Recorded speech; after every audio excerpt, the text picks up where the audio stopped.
All right. Hello, everybody.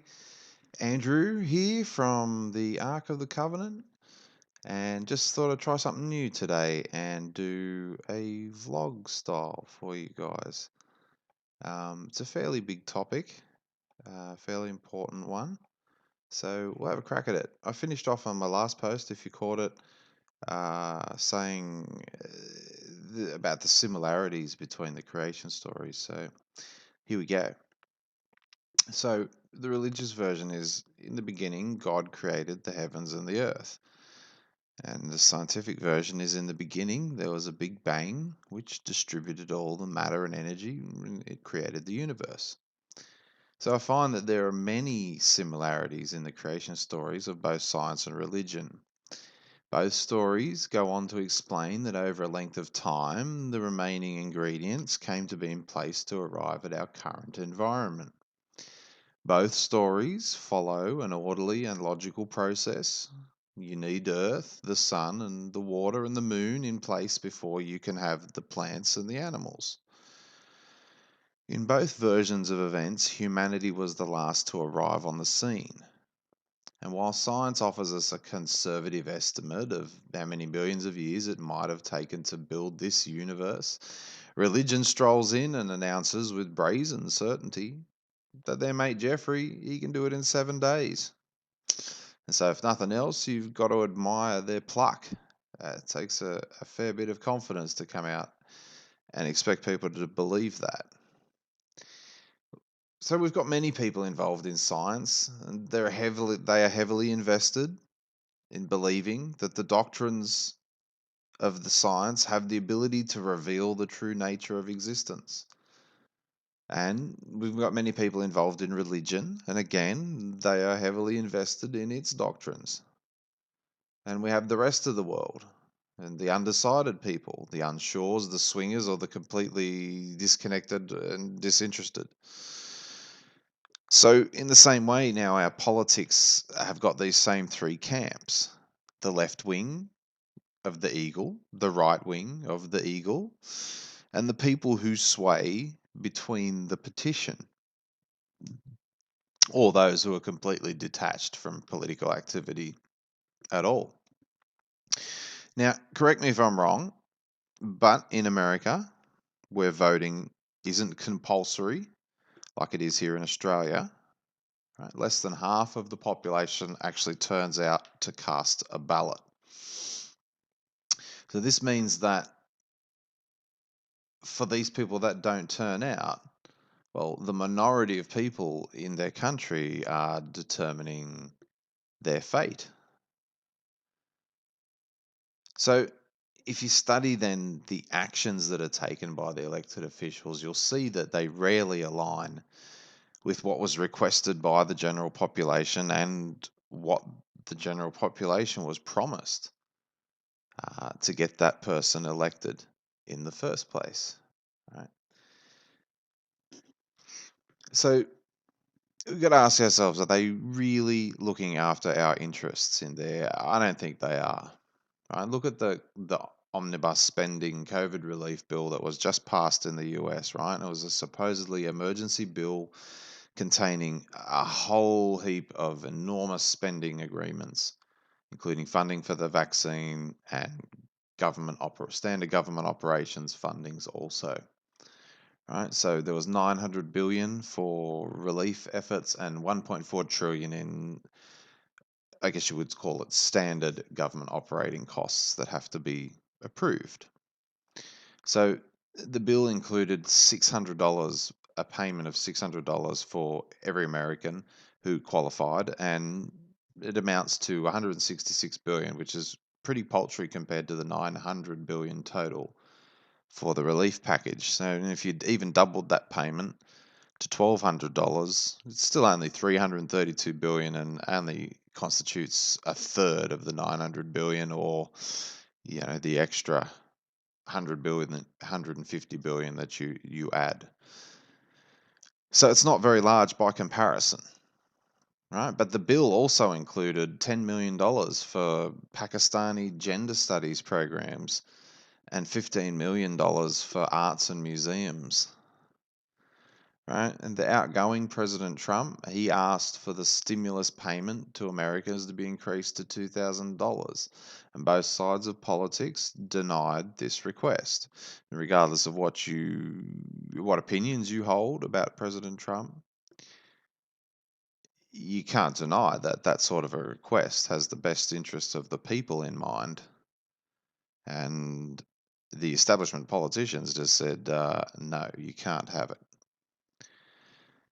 So, if I were an American, I would be asking the politicians why they didn't put the art programs on hold and the Pakistani gender awareness funding aside for just a little while during the emergency. And how about give the American people the difference? Maybe it's only $610, but it's better than it going overseas in a time of crisis. That's my opinion anyway. So, apparently, the pandemic is a serious question for physical and economic survival for everyone. But $600, it's not really being very serious about the survival of people or the economy. It might cover the costs of people for masks and sanitizer or something, but not much else. There's no advantage for the people. It's merely a token gesture just to placate the population. Where'd this money come from? The money's not taken out of a bank. They don't sell assets to generate the funds. It's not gold bars in the reserve. Okay, the money is created these days by taking debt. Right? Whenever money is borrowed from a bank, right, that is what creates money.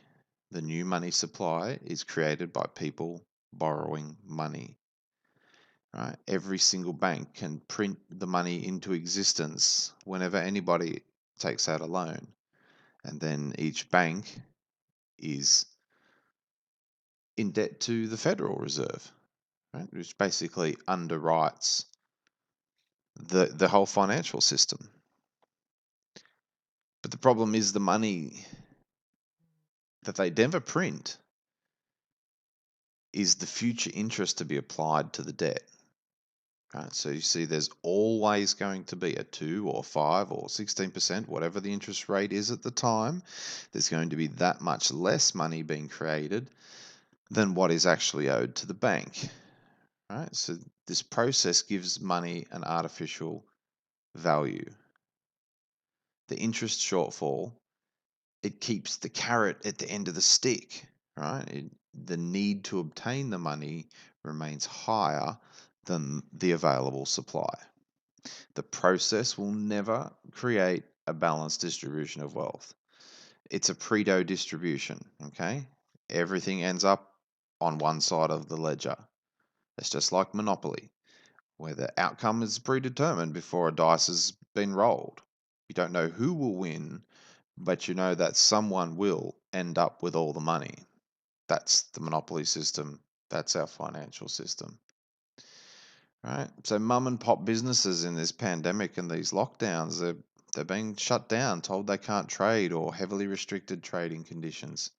Right? All the while, the large corporate stores, they're free to stack people in as usual. My local Coles, Kmart's, Woolworths, all the big box stores, it's all systems go trading as usual. Right, so the representatives on both sides of politics, they're not representing the interests of the people. Not truly, not really. They're beholden to corporate interests, to lobby groups and special interest groups. That's the reality of it. The needs of the general population are the last thing that is considered.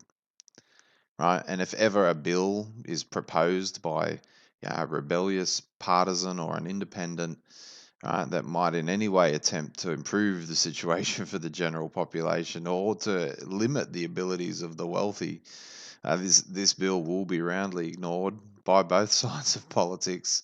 There'll be no support. In this way, regardless of your political opinion, it doesn't matter. You have been controlled and governed by both sides of politics. They are working as one entity. The supporters on both sides, they've been pushed into this ideological battle. You see everyone shouting and arguing and battling on social media, and it's volatile and it gets worse and worse.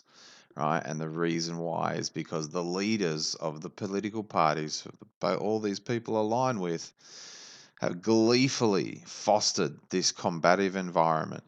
All right, they've all been equally vitriolic and combative with each other, and of course, that example filters out into the general population. Right, both sides are equally guilty, guys. Right, of all the voters in the world and all the elections in the world, it's just generally an average 50-50 split. It may as well be a perfect division between people, between the people that are active in politics and in voting, right? It's split 50-50. It's 48-52 at best in either direction. Right, that's the largest split. Right, so in this way, the government controls the left side of the population and the right side of the population. The left mind think, and the right mind think, right? Both are controlled. This is the same effect that science and religion provides. They both cater to a side of the population, a perspective, a point of view, and they do a great job at keeping that side of the population satisfied. Okay, science applies a salve, the ointment, right, of technology, right, and science has become a religion in its own right. The adherents, they become very defensive. If you challenge them, they bristle and they lash out if you suggest that their established doctrines might be wrong. Right, science can do no wrong. It's almost omnipotent, and science is almost infallible. Right? They don't like people challenging their doctrines. Ask Copernicus, okay? Eventually everyone figured it out, but it doesn't go well to start with, does it? They don't like new ideas.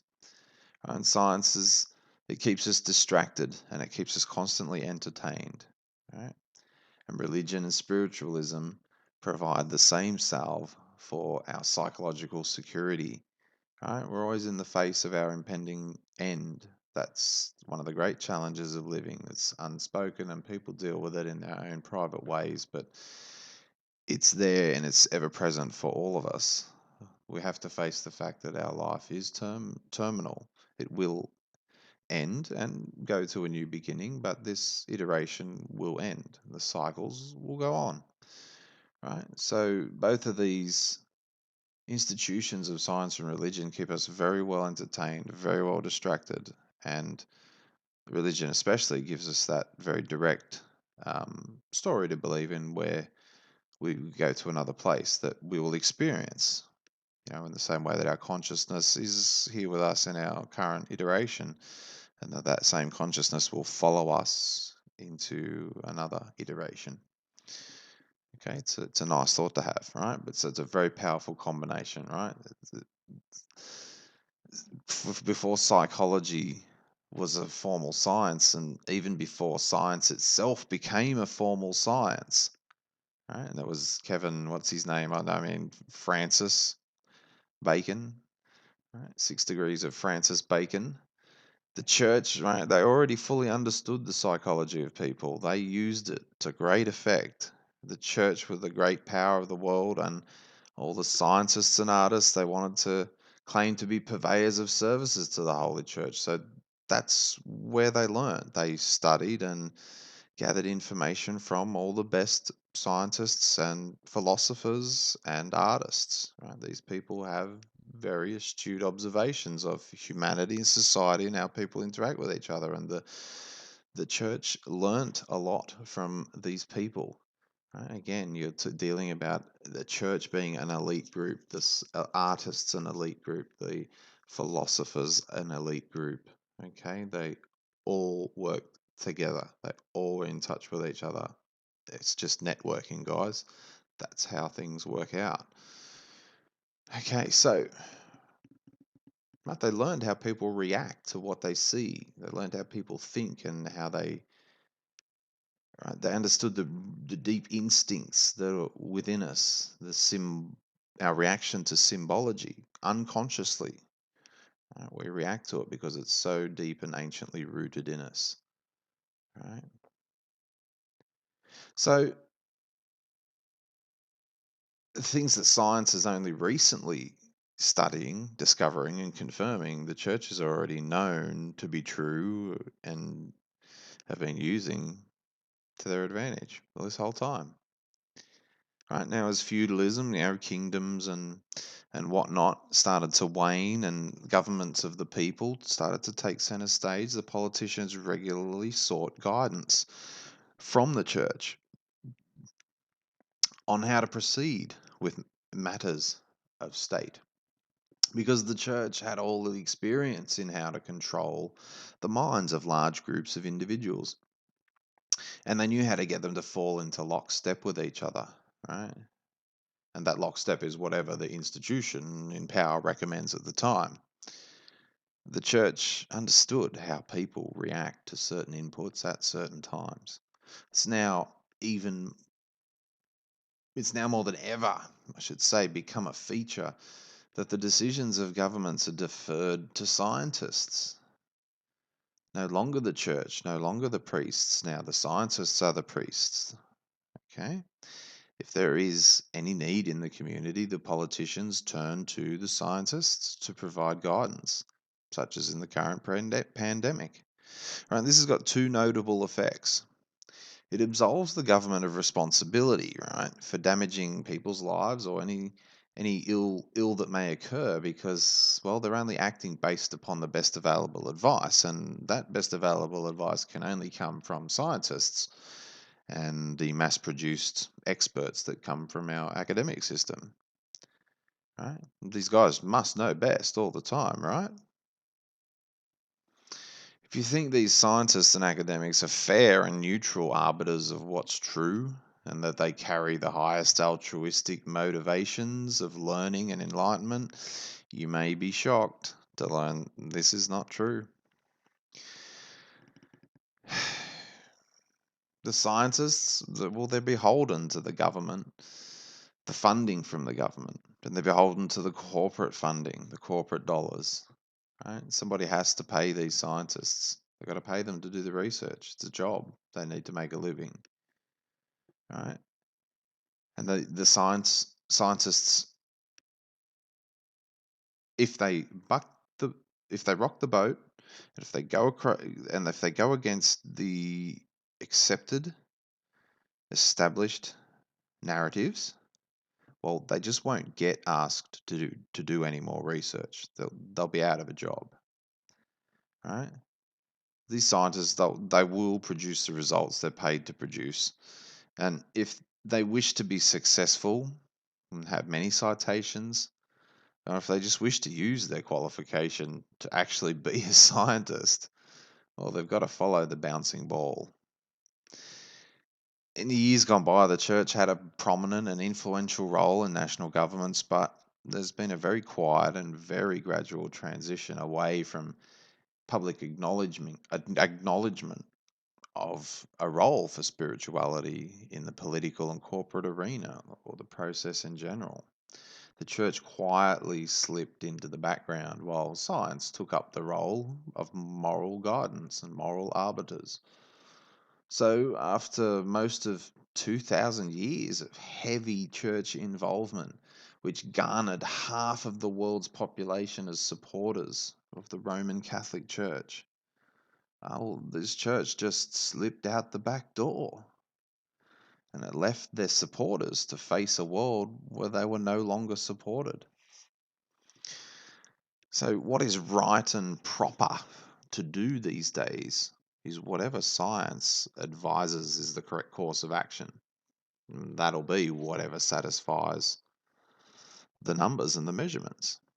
But there still remains in the British House of Lords, did you know, 26 voting seats allocated to bishops of the Church of England, right? They haven't gone anywhere. They're right there. And if you take a look at the religious affiliation of politicians around the world, you'll find that a great majority of them declare an allegiance to a significant church of some kind: Catholic, Anglican, Baptist, Jesuit, Jew, Hindu, Islam, and others. I can't name them all. Sorry, guys. The church has for many years now advocated for scientific advancements, and it agrees with science about, well, everything except the existence of a God. Science won't get into that, and religion just keeps on maintaining that. So, and this makes complete sense, really, because the church had decoded the original language, right? And the language is created by analyzing the atomic actions that modern science believes in today, right? So it's fair to say that the Roman church fully understood the original pagan language, understood that it was based on scientific principles, right? The beliefs about focusing in to natural order, natural cycles, natural processes was the best way to maintain balance and assure the continuation of the species, right? The church understood all of this science that our ancestors had before science itself understood it. Now, after a good period of time fighting against science to stop the advancements and to stop the rediscovery of the old science principles, the church decided they couldn't hold back the tide. So they withdrew from the battle, much as they've done now in politics, and they've allowed science to move forward. But they did make sure that science was kept cold and disconnected from spirituality. Science declared that correlation did not equal causation. And in fact, it does. There is a point where if there's sufficient correlation, sufficient repetition of the same outcome, even though you can't measure it and you can't define it, perhaps, you know it is there, you know it's true, you know it's happening. Okay? So there is a point where logical correlation can be reasonably assigned to causation. Okay, if the bird goes in the nest every year and disappears for a while, and then in a couple of months' time, a baby bird pops out, and that happens every year, well, you can be pretty sure of what's going on there, right? Correlation can and does equal causation. Okay, it's just that if you're trying to provide a micron scale measurement of how big that nest is to prove that it is a nest, well, that's where science sort of falls down and puts a great limit on itself. Right? If lava's pouring through your village, it's irrelevant to know how many hectopascals of pressure were inside the mountain, right? You're going to die with that information in your hand. Right? It's just going to burn up. It's irrelevant at that point in time to know. All you need to know is if you hear that mountain rumbling, it means the gods are angry, danger's on its way, and yeah, if you've got time, get out of there. All right, try and save yourself. Right, the science and religion, they share the same language. Right, it's Latin. Latin's the language for science. Many, if not all, of the symbols, the nomenclature, the binomial, I think it's called, right? System of naming plants and animals and living things, that's Latin. Okay? The church, they even created their own university, guys, for scientific study, right? The Pontifical Academy of Sciences. I have no idea what they study in there, but it's there. Okay, so they have embraced science, no problems at all with that. Okay, they keep the real meaning of the Catholic symbology and the links of it to the ancient symbology which inspired it. They keep it hidden, right? So they adopted all this symbology at around about the time that I said 900 or so AD when they finalized this language system. All of the symbology started to change over from early Christian inspired stuff to the pine cones and stuff that we see these days, right? The fish head hats and all that gear, right? That all came in later on in the piece once they understood fully what the history of humanity was. Then they didn't share this with us, right? So it's just simple tricks, misinformation. They just degrade certain concepts that they don't want people to take seriously, like magic, right? They make it the realm of fantasy and cartoon, right? Things like the Rosetta Stone. That's a planted device. There's almost no, well, there's nothing else to back it up. Okay, so the entire academic community there but proceeds based on the information on this one incomplete piece of stone. Okay, which conveniently has all these languages, which apparently are all expertly translated across cultures. So obviously, I don't buy that, guys. I've got a whole different system which I'm sharing with you. So, right, and this Egyptian culture, right, it was unknown. It disappeared, right, for the rest of the world, for Europeans and Asia. They did not know about it, right? This was, of course, the church and all of the wise people that they knew, all the elites knew, right? But it wasn't until around the 18th century, the 1700s, when as European scientists and explorers started to go to Egypt and started to document it and bring back items at will, large ones, statues, back to museums in London, Paris, right? The earliest known was a guy from Germany, I think in the 1500s, the 16th century. Okay, but that was a bit of an anomalous event. Right? The Egyptian people, they probably didn't even know or understand what was being taken from them. Right?